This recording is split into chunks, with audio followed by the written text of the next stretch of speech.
Development is the amazing process by which the one-celled zygote grows, differentiates, and changes its shape to acquire a more mature form. A major milestone in development is the formation of the body axes. Shown here are their common and scientific names. But how does this occur? Understanding developmental mechanisms is essential for curing disease and for making and using stem cells. Vertebrate embryos, such as the frog Xenopus laevis, made it relatively easy to discover how are the body axes established. You see, the Xenopus zygote is color-coded. The upper hemisphere is darkly pigmented and contains future embryo cells, while the bottom hemisphere contains yolk cells, thus defining the animal-vegetal axis. In addition, the Xenopus zygote contains another intrinsic asymmetry called the gray crescent. You can think of the gray crescent as a really handy built-in landmark.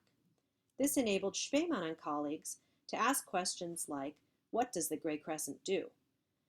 Spemann divided the embryo in two. The portion that contained the gray crescent went on to form a relatively normal tadpole, while the portion that did not formed a chunk of ventral tissue. He then hypothesized that the gray crescent contains elements that drive formation of dorsal structures. To test this hypothesis, Spemann divided embryos along an orthogonal plane so that both halves received a portion of the gray crescent. Indeed, this led to formation of two normal tadpoles, supporting the hypothesis. All this was enabled by landmarks nature happened to provide. But what about mammals? Mammalian embryos provide unique challenges. They develop internally.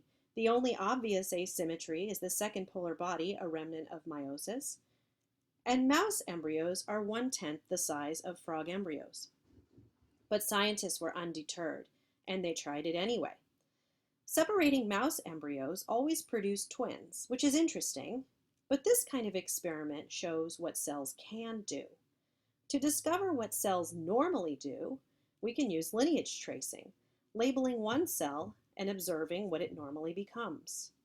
So let's give this a try in an origami lineage tracing experiment. Take, for instance, this paper crane in its adult form. This crane originated from a square of paper that is similar to a crane embryo. We can ask, where did the crane's head come from? To find out, we can label one of the 4 cells of the embryo and then take it through the process of crane development using origami instructions. At this point, you should give each student a square of paper, which they will fold into 4, label one of the 4 squares with a pen, and then fold a crane. While the students are folding, the instructor should circulate, helping students interpret the origami instructions.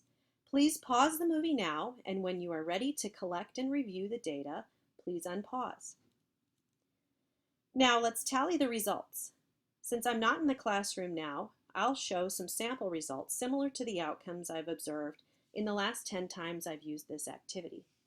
I ask students to raise their hands if their crane had a labeled head, tail, left wing, or right wing. We also keep track of any arrested embryos because it's important to keep track of all data. I ask students then, did we discover a clear correlation between one cell and the crane's head? The students will look at the data and say no. I'll also ask, what are some of the reasons there is no clear correlation?